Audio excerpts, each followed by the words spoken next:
All right. Code blue. Code blue. Saba blue. Where you dead now? Where you The country is in a disaster. Emergency, emergency. Emergency. The country is in the disaster. Who they rule this country? I tell you, stop worshiping the politicians. They're all liars. What are you talking about? Which politicians are liars? All of them. Obi is a liar. Tinubu is corrupt. Atiku is very too. All of them. Okay. Don't argue with me. This is my show. Okay? This is my show. I don't allow anybody to defend my show. This is my show, okay? You can get the heck out of this room. Baba, this is my show. Get the heck out of this room. I don't have my kitchen. I am saying it categorically. All of them are liars. All of them are thieves. Abba!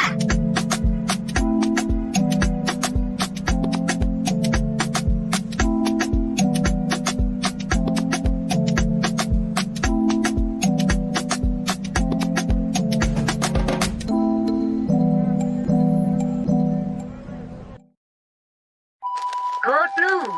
Code blue. Saba blue. Where you dead now? Where you The country is in a disaster. Emergency. The country is in the disaster. Who they rule this country? I tell you, stop worshiping the politicians. They're all liars. What are you talking about? Which politicians are liars? All of them. Obi is a liar. Tinubu is corrupt. Atiku is very too. All of them. Okay. Don't argue with me. This is my show. Okay? This is my show. I don't allow anybody to defend my show. This is my show, okay? You can get the heck out of this room. Baba, this is my show. Get the heck out of this room. I don't have my kitchen. I am saying it categorically. All of them are liars. All of them are thieves. Abba!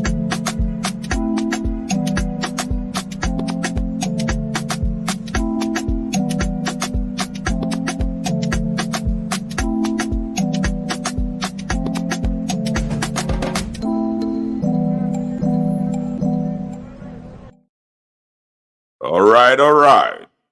Here we go. Now, I call this the inaugural show for the Niger segment. At my Niger people, where una day? Yeah, this is the show that will handle all the troubles in Nigeria. Did I just say handle all the trouble? That will be a difficult task, and I'm not about to solve all your problem, okay? But waiting we go the yarn for this show, now bamba, now the real way the sheriff for Nigeria, because we all know say Nigeria before palava. Anyway, some of you Gen Zs always think that the trouble just started in your time, or of course, in our own days, okay, when we are the equivalent of you Gen Zs, we face the same wahala too. It's always been trouble in Nigeria, if you want me to tell you the real truth. Look, I've never really known a time in Nigeria, in my own Nigeria, that we've never had to complain about anything. It's always one upside down and the other. Nigeria, they always hot. All right. Anyway, today we shall be talking about some very important issues, starting with we'll be starting with this revolution now, Kufuor in Nigeria. All right. This guy here, Bayo Onanuga, released a long statement on his X social media. I call it a lot of rambling, okay? But anyway, he's a publicity person for Tinubu administration, so it's expected that he will come out fuming and defending the administration. Anyway, see, before I go through this jaga way in right online, Eh? Make I first of all address the issue of the so-called revolution now. Okay, let me address that quickly. You know what? Let me hit on the Bayo Onanuga message first. Let me hit on that first. In order to allow you to see this clearly, I have to enlarge this. I hope you're seeing it. Anyway, he said Peter Obi supporters are the people planning mayhem in Nigeria. Obi should be held responsible for anarchy.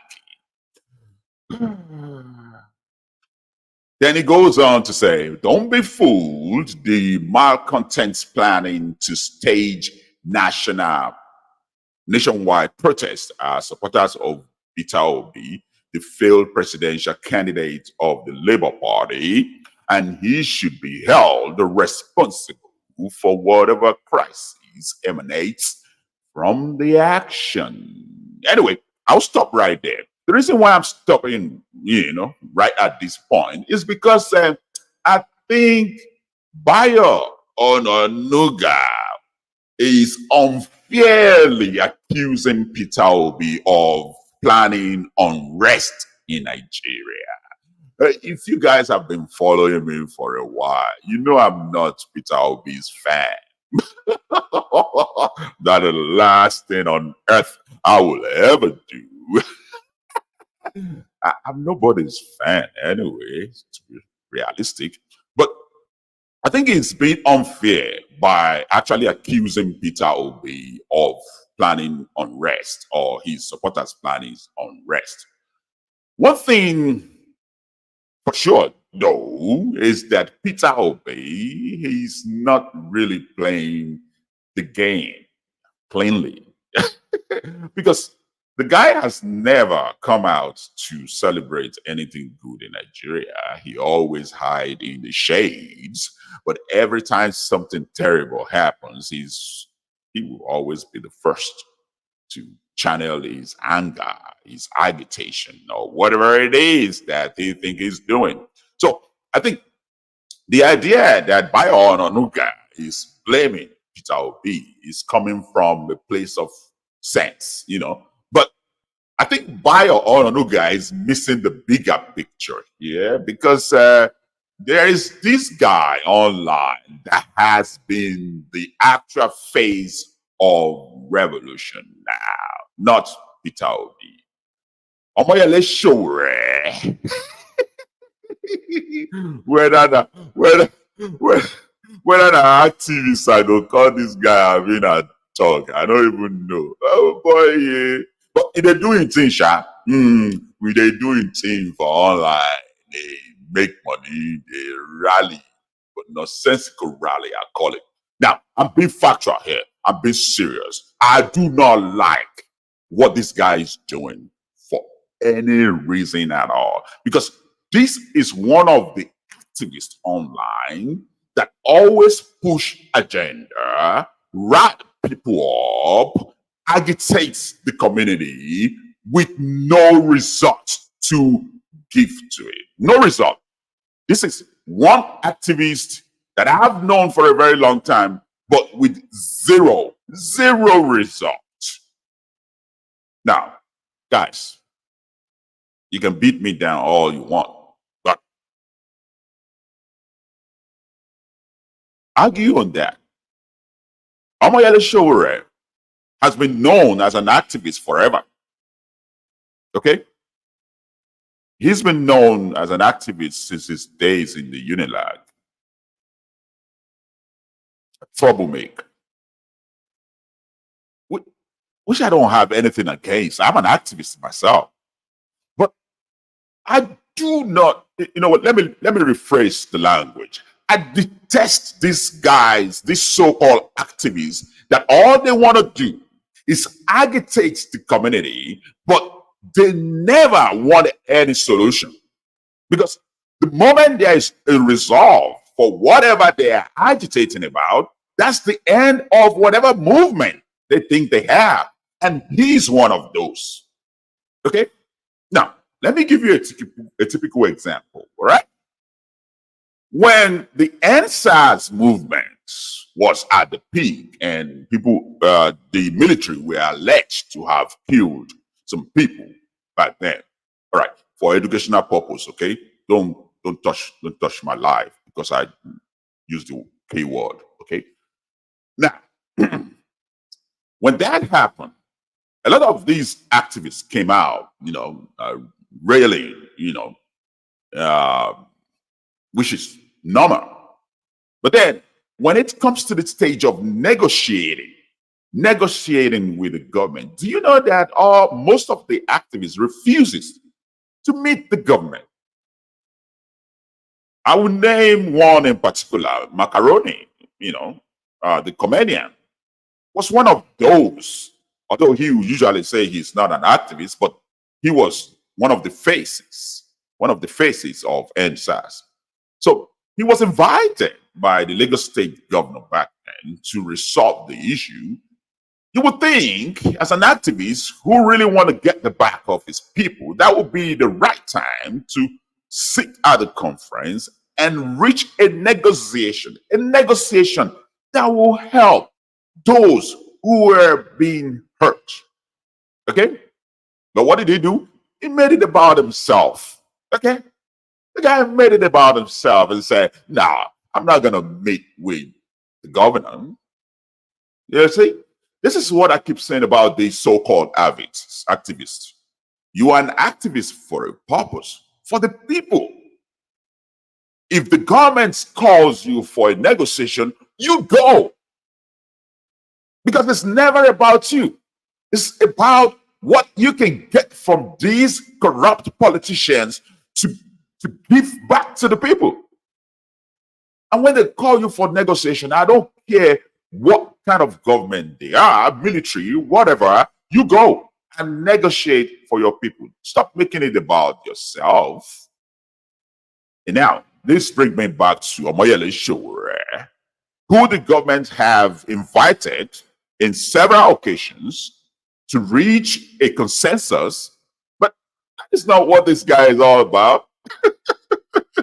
Even during the military, I mean, you would think that they are trying to bribe him off, but it's not always about that. And even if it is about that, you go to that meeting, sit down with them, and see what they can offer you that can actually help the community. Okay? But every now and then, these guys, they just make the issue about themselves now, They always make it about themselves because, trust me, they are the faces of these so-called movements. And the main reason for leading this movement is never about you guys. It's always about them. I mean, Sowore has how many tons of followers online?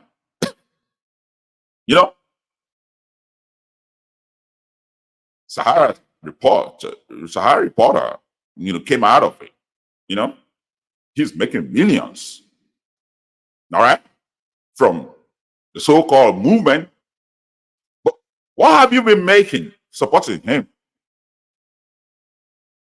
Now, you, his fans, what is your end goal here?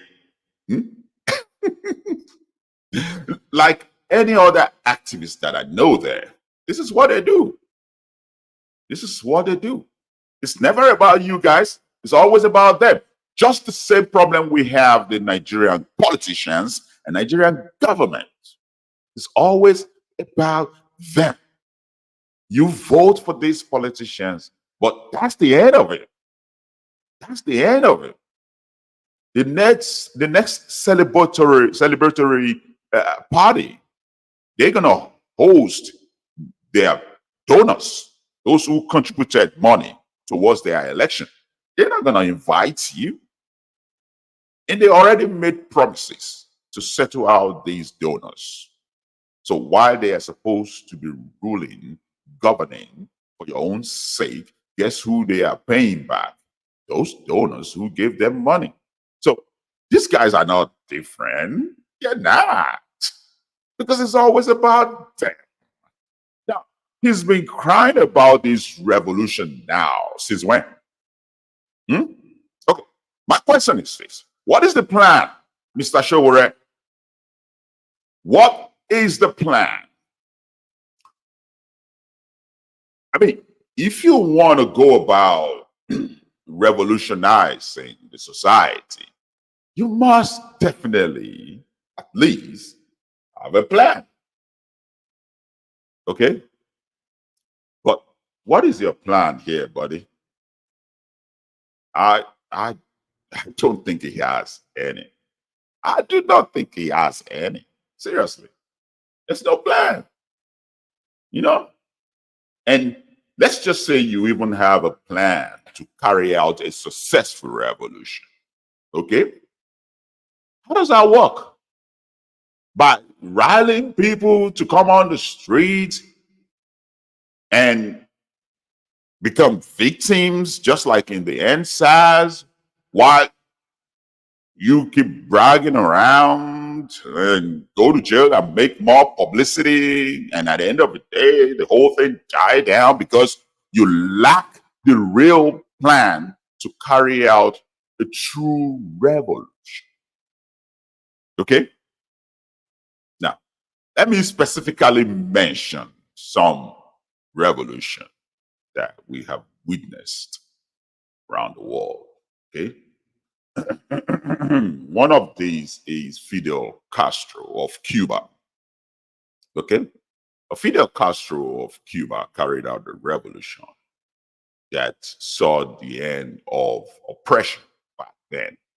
And everybody in Cuba celebrated that, you know? But at the end of the day, what do you think Fidel Castro himself become? The same thing he was fighting against. Okay? You can call for revolution all you can, but do you even think deeply what are the post-revolution strategy? Do you have any post-revolution strategy here? I doubt it. I really doubt it. Oh, hold on.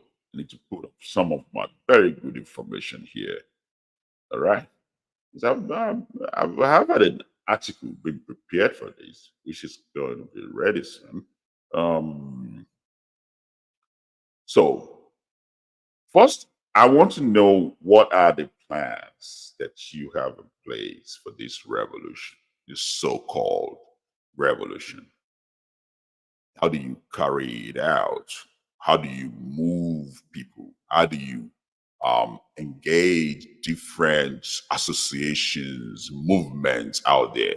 The obedient movement, don't forget the IPOB is one of the movements, either you like it or not. If there is a revolution today, IPOB will be part of it. So, are you ready to walk hand in hand with IPOB? Have you given that a thought?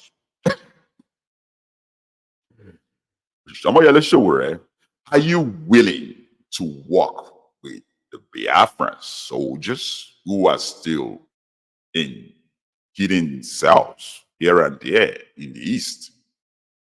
Or you don't think they want to be part of a revolution of any sort? What is your plan to engage the Arewas, the Northerners? What is your plan to engage the Oduduwas? Okay?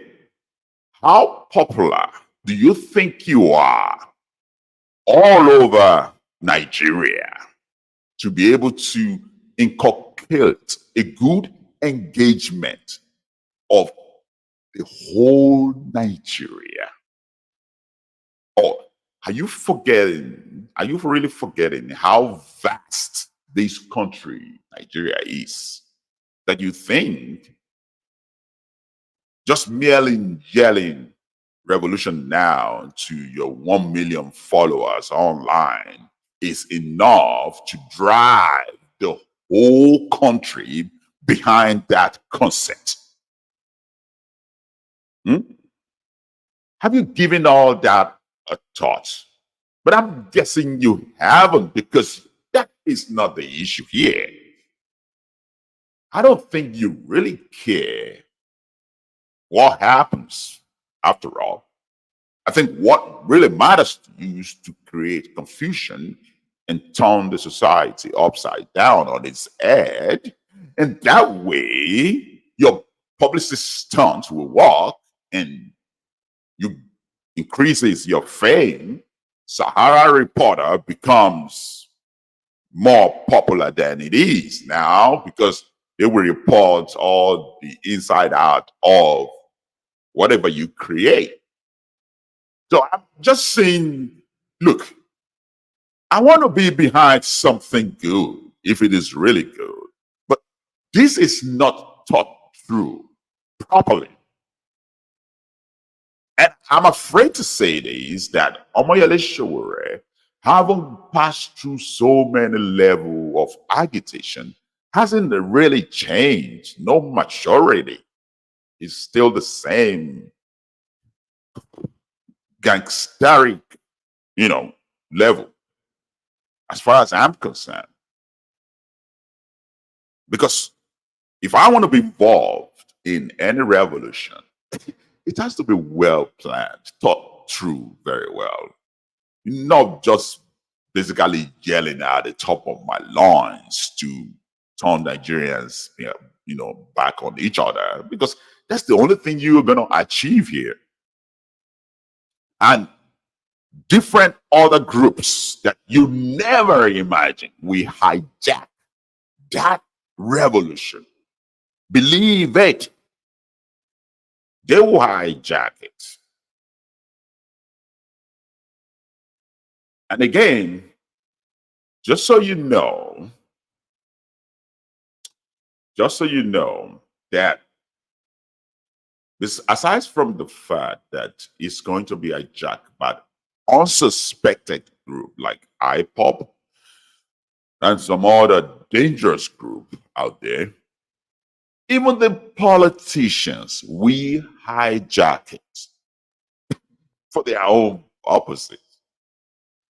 And at the end of the day, you will end up the losing end of whatever revolution you start, just like the NSAS. Because you would think at the end of the day, the NSAS movement should breathe into a new era for Nigeria, but rather than that, the obedience that came out of that NSAS movement did nothing but to support one of the old faces of politics in Nigeria, Peter Obi. And at the end of the day, Tinubu became the president. So it's still same old after NSAS. Look, I am not saying a protest is not a good idea. I'm all for it. But revolution is a different thing. And I think you just use the language because you think the language can rile people up. You do not have the concept, the deep concept of what revolution means. I don't care what revolution you can measure around the world, in Russia, in the old England, France, even in America, although the American Revolution failed. But let's just say American Revolution by the Southerners to take over America simply because they want to keep the slave. Let's just say that happened to succeed. To what end? By now, they would have actually been fighting each other, because that's what usually ends every revolutionary movement. They end up turning against each other. Okay? Now, let me give you the preface again. Let me give you the perspective again. Okay? You, Omoyele Sowore, is one movement, right? You have the obedient movement. You have the IPOB.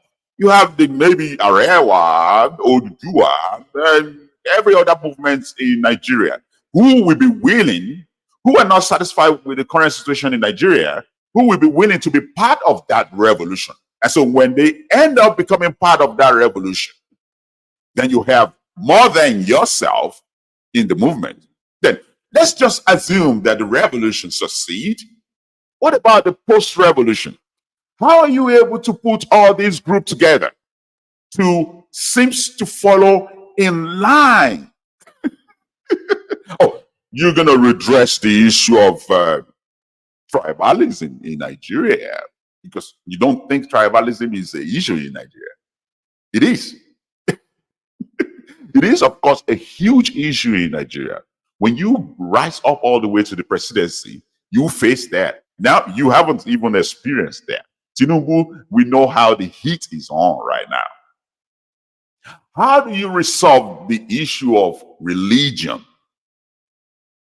to make sure that these two main religions in Nigeria, Christianity and Islamic, work together under that umbrella of revolution? Now, don't get me started with the traditional concept of religion, because that is also a religion and it is legal in Nigeria, either you like it or not. Okay?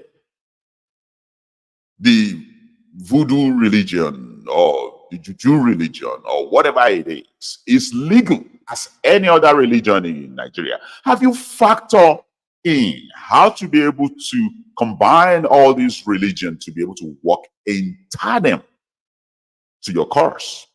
Now, don't get me started with the idea that even this traditional religion, we have more than 300 to 500 or thousands of them that exist within Nigeria. So, in a very diverse society, the idea of revolution is quite messy. You know, I just wish Omoyele Sowore give a deep thought to this and quit yelling revolution now, because it makes no sense. It makes no practical sense. I'm just saying, I'm not against whatever he's planning, but I'm just saying it's not well thought of and it doesn't make any sense. Okay, because I've just taken you through all the plans of actually achieving that. It's not foreseeable. The only thing where you go and achieve now to scatter Nigeria, turn everybody back on each other. You know, that's all. And then post-revolution, that is the most difficult one. Now, you think post-revolution, they will make you the president of the United States, of Nigeria, right? Yeah, you'll be the president of Nigeria, right? Oh, probably you're thinking maybe let's just divide the country and everybody go his ways. And you think they will make you, Omoyele Sowore, the president of Odua Nation. You see, it's not well thought of. Nigeria is vast. It's very diverse. The idea that there will be a revolution that will be successful in Nigeria is just dreams. It's just dreams. It's just dreams, period. Now, for him, for Omoyele Sowore, it's not just dreams. It's just an idea to build his conglomerate, okay? To build his company, his mission, and become bigger, larger than life itself, okay? Because you guys are falling for it. You all support the idea. But I'm just saying now, it's just a dream. Because this is not about the government counter reaction to whatever revolutionary plan. It's just the idea that for Nigeria to unite behind a cause like revolution is a complete dream. a bologna sandwich right in front of you that you are having a long throat for, but you can't even finish it. A pounded yam with chicken and beef and bokota and egusi soup that is wet with oil soup in front of you. You're salivating, but you can't even touch it. That is the idea of revolution now in Nigeria. Now, let me go back to this post-revolution brouhaha. Of course, the IPOP have their leaders. Let's say they combine with the idea of revolution, just like they combine with the idea of NSAS. Okay? The NSAS was supposed to be a peaceful demonstration, but it ended up become something else. Something else. Even before the toll gate issue happened. Because a lot of other groups hijacked it and injected violence into it. Some politicians infiltrate the idea before you know it. You think whatever happens now is going to be different? Look, the same politicians are the echelon of our fears, have all the power and money to pump into whatever revolution you think you start. And the people who will be causing chaos for that revolution are still working for these politicians. And at the end of the day, after we have ended up destroying properties and lives, guess who we have the say after the revolution? The same politicians, the same powerful people. I'm guessing in the resolve of the whole matter, you're probably not going to be at the table. They'll be looking for you. They'll be looking for you. But let's just even imagine that you succeeded, okay? Like Fidel Castro, like Jerry Rawlings in Ghana. Let's say you succeeded, okay?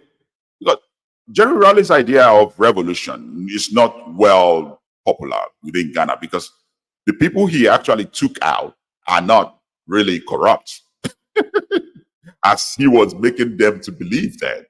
Many of the people Jerry Rawlings took out have their kids in schools in Ghana, not abroad. And Jerry Rawlings started the phase of an idea of pumping money out of Ghana, taking your kids to schools abroad. That is Jerry Rawlings, okay? And Fidel Castro, how did he end? He ended up becoming the evil he was fighting. Do you all forget Samuel Doe in Liberia? Samuel Doe was the face of revolution in Liberia. He was really popular. Everybody loved him when he came to power. But how did things end for Samuel Doe in Liberia? I'm just saying, the devil you think you are fighting, you will end up become that demon the moment you have power. Period. It's as simple as that. I'm just giving you guys the preface of what the post-revolution will look like. Now, don't get me started with the idea, because at the end of the day, you will find it difficult to unite the nation. A lot of people must have lost their life. And by the time we start weighing the number of people who loses their life during the so-called revolution, let's just imagine that the people from the Western Nigeria, the Yorubas, are more than any other tribe. Let's just imagine that. You think that kind of look on a new Nigeria will help tribal issue in Nigeria? Now let's just imagine that it's from the East. The Eastern people loses life more than any other tribe in the so-called revolution. You think the Easterners will sit back and say, you know what, let's take our losses and support Showore as the new president? You think that will happen? Or let's turn the table to the North. All the Northerners will say, oh, we lose a lot of people, but who cares? Let's just support the Yoruba started revolution. Because either you like it or not, you are Yoruba. And the tribal issue, you are trying to put a lead on it as if it's not important or strong issue in Nigeria, but it is. Then you think, and you are not addressing that. Okay? You are not addressing that, unfortunately. How about religion? I guess the bottom line is, what I'm saying is that Nigeria is too diverse to be dreaming of revolution. It won't work, and post-revolution will be devastating. There will be chaos. People will turn their back on each other. You will be surprised that even when you started the whole thing, you will be the evil of Nigeria, not the hero of Nigeria. Now, let me tell you one thing. Do you think this revolution now that you're screaming here and there is going to be bloodless? You really imagine that it will be bloodless? Because if it is bloodless, it's not going to achieve the results you hope it will achieve. So I'm guessing you already know, and you are already planning that it will be bloody. It will be bloody. And in that sense, are you ready for that? For your cause, for your movement? Are you ready to have bloods in your hand just because of this agenda? I guess it's a food for thought, man. Look, I know Nigerians, today's Nigerians, whenever you ask good questions, reasonable questions, they always think, he's supporting this, he's supporting that, it's blah, blah, blah, it's blue, blue, blue. It's cold blue in Nigeria. And my show is to highlight some of the nonsensical things that we are getting ourselves involved in that can produce no result. That can produce no result. Omoyele Sowore, I truly believe you have a good interest of the country at heart. I truly believe that you want to transform Nigeria, but you are going about it in the wrong way. It's time for you to grow up, okay? You're no longer that kid in Unilag. Now you are 50-year-old plus, and you need to start thinking like one, okay? Use whatever time you have now to reach a consensus that can help people. Agitation of any sort cannot help anyone. People will lose their life and you will move on. You will be the benefactor of the whole thing. At the end of the day, the regular Nigerian on the street will suffer the consequences. Period. Period. Am I saying this just because I want some of you to like it? I do not care. It's a middle finger for all ya who don't like what I say. And even if you like it, if you think I'm sounding reasonable, am I saying it so that you can support me or be my fan? I don't give a F. Just do what you think is right for you and your family, period. That's what I'm after. I'm done with this guy, man. Why would I spend the whole day talking about this shit? Nonsense. Let's move on to the next agenda here. And I think it's about this next one. Because what we always do in Nigeria is shoot ourselves in the foot, okay? That's what we know. We know nothing better. We think, shockingly, that Nigeria can be transformed by any government. We always trust human to lead us to the next new Nigeria or whatever you call it. But it won't happen unless the people themselves do the right thing. I've always said this. The Dubai that you see today as one of the biggest cities in the world wasn't just built based on the idea that the government, take upon themselves to build it. It is because the people were sacrificed for the rebuild of that city. Talk about any city or any nation in the world, United States, UK, talk about China, all these cities were built on the blood of people who sacrificed themselves for it. But one thing I've always said is this: no Nigeria, either on the top or in the bottom, is willing to sacrifice anything. Is willing to sacrifice anything. When the United Emirates hosted the World Cup and built all the stadium, do you know how many deaths were reported due to the fact that people are engaging in forced labor? Do you know how many? Some of these countries, surprisingly, still engage in slavery. Imagine if Nigerian government start forcing people to rebuild the nation. Imagine that. But it's not happening. What is happening is an idea, that we should be behind.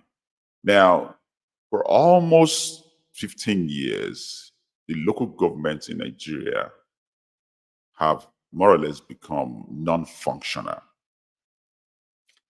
And it's just recently the Tinubu administration fought the governor in court, and power of autonomy was restored to the local government. You know what that means?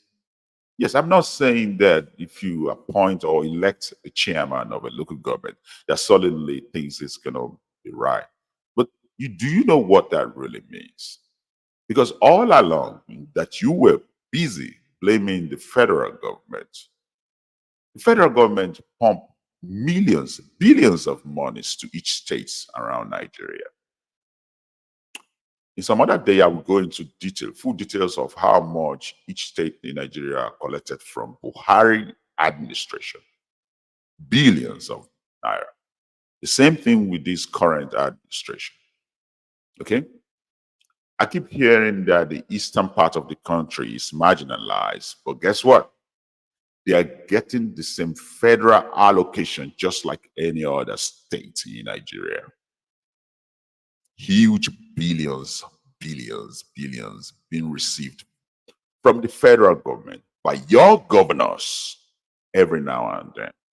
But did you at any point in time stop and say, let me ask these questions from these governors? What are they really doing with that money?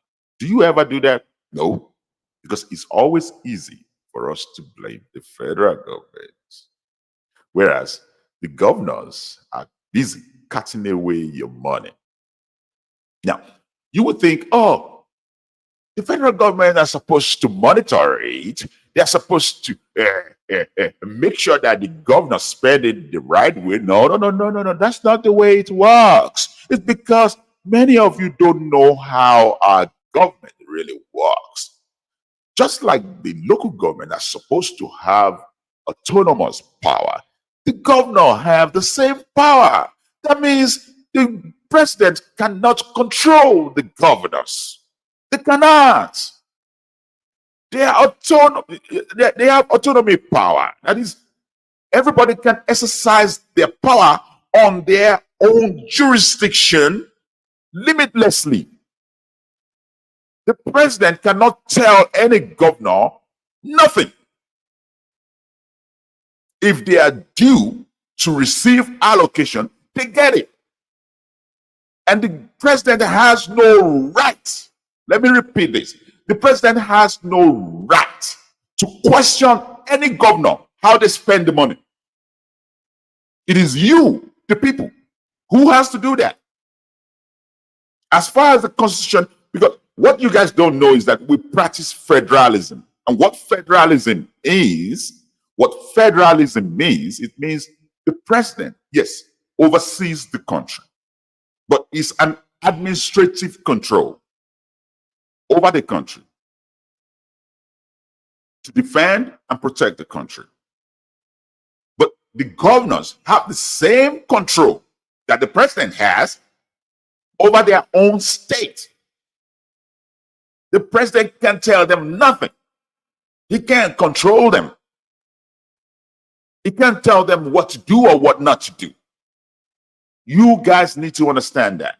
And when it is time for the governors to get their allocation, the federal allocation, which is billions and billions of naira, they get it. I don't care what anybody say. They get it. Now, when Tinubu in Lagos State have issue with Obasanjo, who refuses to pay the federal allocation. Yeah, he only refuses to pay the federal allocation for the time being, but eventually Lagos State got the money. They got their money. Okay? They sued Obasanjo. The case was languishing in court, but at the end of the day, the Supreme Court said, you know what? You don't have a choice. It's Lagos State money. You pay it. But some of you are so deluded into thinking that the president can actually issue an arrest for a governor, or can tell a governor what to do or what not to do. No, that's not what federalism is. That is not what is in our Constitution. Yes, the president is the ultimate, he's above all, but then the power is limited when it comes to exercising it on the governors. Unless the president declare a state of emergency, okay?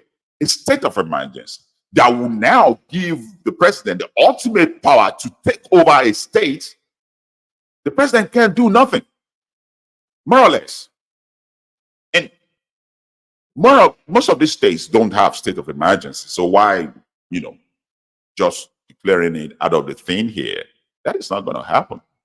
So, like I said, unless the president declares a state of emergency in those states and take full control of the administration of the state, the president can do nothing other than give them their money and they spend it whichever way they like. But because you guys are not focusing your attention on asking these governors the right question of how they spend this money, guess what they do? They take your money through the behind door. They carry it away. And then you keep looking like a fool, blaming the president, because the president can't do shit. I think most of you guys that are about this agitation and all that, you need to study how our government really works. Okay? Study how our government really works. And if you understand truly how it works, maybe, just maybe, that will help align your mentality to how to tackle problems from government. And unfortunately, most of the guys with big platform online are just misleading you guys because it helped their mission, but it's not really telling you the reality. I'm here to do that, but I don't care if you like it or not. Middle finger if you don't, and if you do, you don't have to be my fan. Just do the right thing by yourself and your family. Now, as far as Dangote is concerned, what is going on with Nigerians? Can you believe somebody in a government parastatal trying to shade Dangote, spreading freaking rumor about Dangote supplying bad diesel? And not only that, there has always been frustration that is uncalled for, unnecessary agitation to bring this guy down. What is going on, Nigerians? You know, the last time I checked, you guys needed a refinery. He has money. He gave you one. What else do you want? Your government is not giving you refinery. Now, you have different kind of billionaires in your community that are taking their wealth abroad. They're taking their money out of Nigeria. And then you have this one billionaire who is willing to invest on Nigeria, employ Nigerians, and yet you guys are just kicking him in the back. Like, what is going on with us? What is really going on with Nigeria? Please help me, Lord, understand this. It's shameful. It's really shameful. So now, Dangote have this to say, after recent brouhaha, you know. So let me play this. Well, whatever we do, we add value. We are not an assembly plant. When I say assembly, we are not packaging plant. If you look at all our operations as Dangote, we actually add value. We take local raw materials and turn them into products and we sell. So which means it's a circular economy which we are practicing. Everything, is here. Everything is in Nigeria. The farmers, the banks, or maybe the people in the mines, the banks, everything is about local. And it is the main reason why we were number 2 in flour milling, but we sold it because the wheat is being imported from abroad. So the more wheat we use, the more jobs we create out there. And that's why we cancel that. We remain only in sugar. Salt is not really a very big business. So that's what we have done. And now, what are we doing? What we are doing, like what our group vice president, Mr. Alake, mentioned, is that we said that, yes, we are always the first mover. We always move first, then other people will follow. And we have never, ever, whether consciously or unconsciously, stopped anybody from doing the same business that we are doing. To the contrary, when you look at it, when we first came into cement production, it was actually only Lafarge that was operating here in Nigeria, which is Iwekoro, and then the one in Ashaka in Gombe. So I'll stop the video for a while just to explain quickly. You see, the billionaires in Nigeria are not the only one sabotaging Nigeria. Regular citizens in Nigeria do the same. Okay? Just like some of these billionaires prefer to import goods into Nigeria, generators and textile, even though we produce textile, we can do as much to make our energy better. But these guys who are involved in generator business, they don't want that. You think they really want light electricity to be stable in Nigeria? No, they don't. But even you, average Nigerian, you don't even want these good things. You know why I say that? Many of us Nigerians would prefer to go and buy made in Italy, made in Brazil, made in wherever country that you don't even know what exists in that country, than you buying made in Nigeria. What do you think that says about you? It means you are not progressive. You are not a promoter of good cause to the nation. If you prefer imported goods than made in Nigerian goods, you are part of the problem. It's not just the billionaire. Now, the reason why they are trying to shut this guy down by all means is because some of these guys who are involved in importation of oil, diesels, finished oil products, they don't like the idea of refinery, because what that means is end of whatever business they are doing. Now, what really pains me is that many of Nigerians online just follow the trend without knowing what they are fighting for. Many of you are actually fighting for other people's agenda, not your own agenda.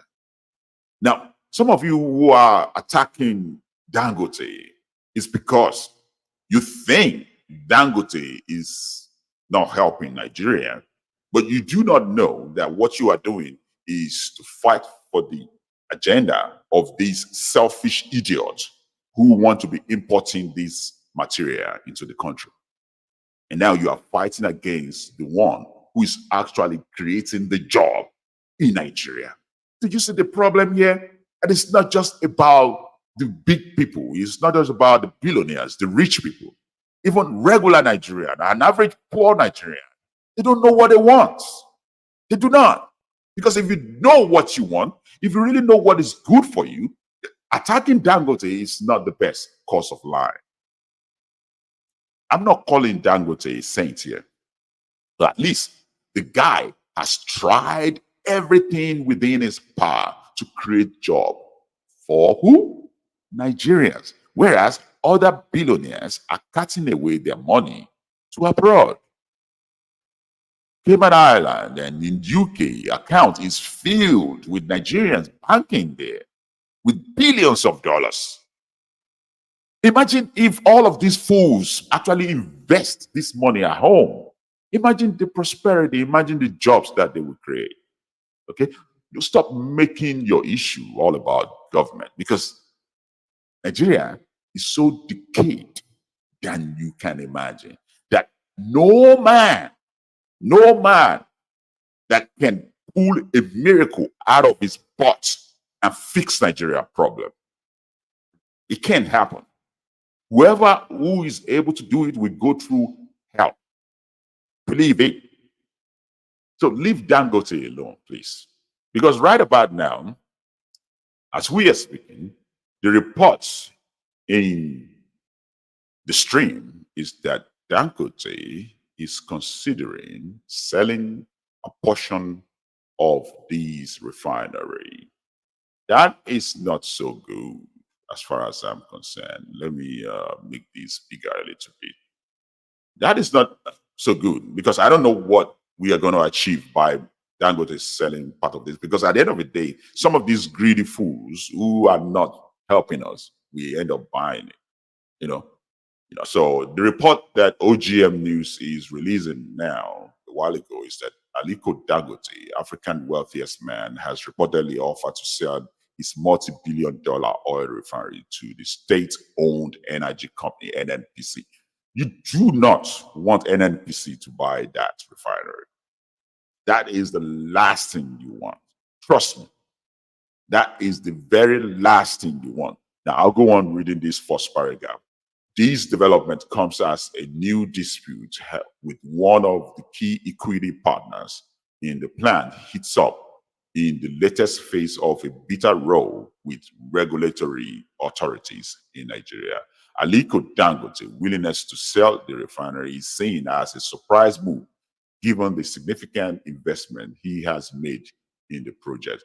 You see, this is going on right now. Like, they really want to force his hand to sell it. If you want to read the details of that, go to ogmnewsng.com. ogmnewsng.com. Okay? And you will see the full details of that story. ogmnewsng.com. We always give you the fact, nothing more. But going back to the story, they're trying to force his hand to sell this refinery. And if this refinery goes back to NNPC, oh my goodness, now Nigeria is actually back to square one. So stop, guys. Stop. Let's just stop shooting ourselves in the foot, okay? Because at the long run, this is not helpful. This guy is doing everything he can to create jobs in Nigeria. I could care less if Nigeria government is the one paying for this refinery, because some people are stealing the same money and taking it to abroad. If he's investing it here, I could care less, because it's all about you guys. That is why I say activism should be about the result for the people. If you create an agitation and at the end of the day, Dangote sells this refinery back to NNPC, you're done. You're just simply done. Okay? And this is not just refinery, as I've had information on. This is not just refinery. This is also uh, a huge plant for so many other functionalities. It's not just about refinery. This plant has so much going on for it. There is also a production of fertilizers, that the farm produce actually need, that the agriculture needs in Nigeria. And we will always hammer on this, that agricultural efforts in Nigeria should be promoted. And this is not just about diesel and your end product petrol that you buy in the gas station or in the petrol station. This is also a production of fertilizers, gas, and so many other things. Imagine Nigeria just approved about, hundreds of CNG stations, and we need somebody to be supplying these stations gas. And it's coming from Dangote refinery. It's not going to be imported. So at the long run, this will reduce the problem we imagine in Nigeria. And let me give you one simple warning about these useless agitation that Omoyele Sowore is promoting, this revolution now.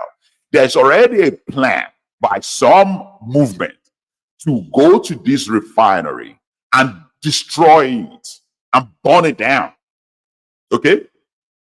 So while Omoyele Sowore is busy calling for revolution now, I don't think he have a handle in controlling the bad eggs among us who doesn't want Nigeria to succeed.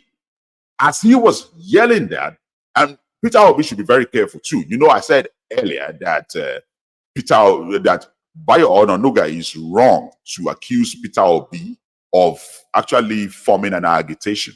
Okay, but he should be careful as well. You need to put a lead on the obedient and channel the movement for positivity. Because right now, as we are talking, some movement, I won't give you the names of this movement, okay?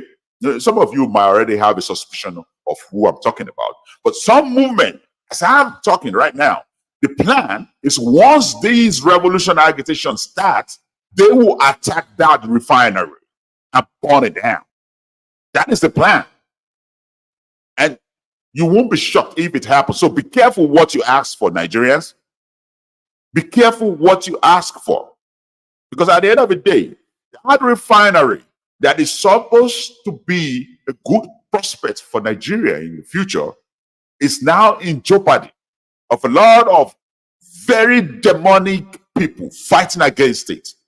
And right now, as Omoyele Sowore is trying to push an idea of revolution now, as Peter Obi and Obedient are trying to push an idea of agitation, some bad eggs are already planning to head straight to that refinery and burn it down. You got to ask yourself now. Yes, Nigeria is hungry. A lot of things are going down in Nigeria. Do you really want that? Do you want that? Because at the end of the day, when you go out on the street, always remember that it's no longer about your agenda. It's about someone else's agenda. You're fighting for someone else's dream, not your dream. Code Blue in Nigeria. Right about now, I'm putting a link to today's show. Food for thought for everybody. This is Code Blue, and this is Sir Blue. A Code Blue by Sala Blue. And this is OGM News Nigeria. Go to ogmnewsng.com for your news. And I will see you soon. And just let me say, if I'm going to see you any day of the week, even the weekend, we shall be here by 11 a.m. United States time. And that will be, if the 6 hours difference is permeated, that will be at around 7. That will be at around Let me see what time that will be in Nigeria, my country.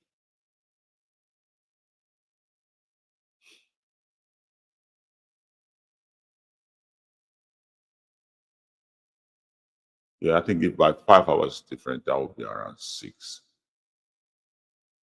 or 5 p.m. in Nigeria. 5 p.m. Okay. So right about now we are trying to see the appropriate time for this show before we go on advertising it, that it should be coming up every now and then. So right about now it's just a test run for the show. And very soon we will come up with a certain time. Some days that will be coming up, but surely every Saturday I will be here. It's a cold blue, and this is Sala Blue. See you guys. Code blue. Code blue. Sala blue. Where you there now? Where you The country is in a Hey, disaster. emergency, emergency. Emergency. The country is in the disaster. Who they rule this country? I tell you, stop worshiping the politicians. They're all liars. Okay. What are you talking about? Which politicians are liars? All of them. Obi is a liar. Tinubu is corrupt. Atiku is very too. All of them. Don't argue with me. This is my show. Okay, this is my show. I cannot allow anybody to dictate my show. This is my show. Okay? You can get the heck out of this room. Baba, this is my show. Get the heck out of this room. I don't handle this my duty. I am saying it categorically. All of them are liars. All of them are thieves. Abba,